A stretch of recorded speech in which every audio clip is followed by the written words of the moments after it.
রাম নারায়ণ রাম। আর এই জন্ম মৃত্যুর ছকের মধ্যে মনকে আটকে রেখে দিলে খোরাক পাবে কি?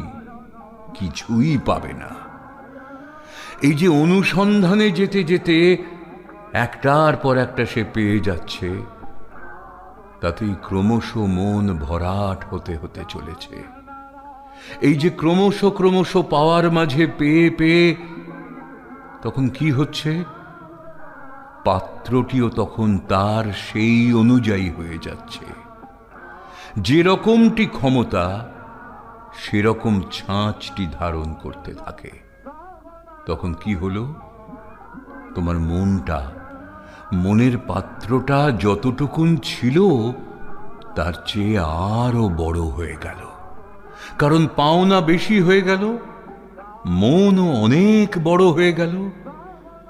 বড় হওয়ার সাথে সাথে দেহের ভেতরে যতগুলো অনুপরমাণু আছে, যতগুলো পাত্র আছে, সব ফুলতে আরম্ভ করলো বেলুনের মতো।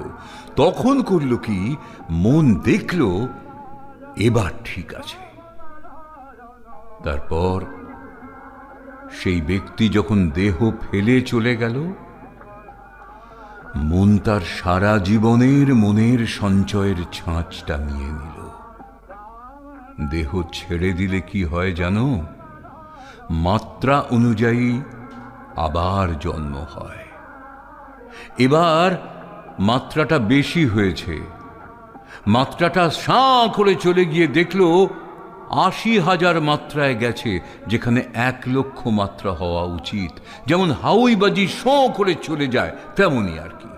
এবার মন বুঝেছে, বলছে বাহ বাহ বাহ, ৮০,০০০ মাত্রায় গিয়ে ঠেকে আছে। আরো ২০,০০০ মাত্রা হতে হলে একটা ধাক্কা দেব।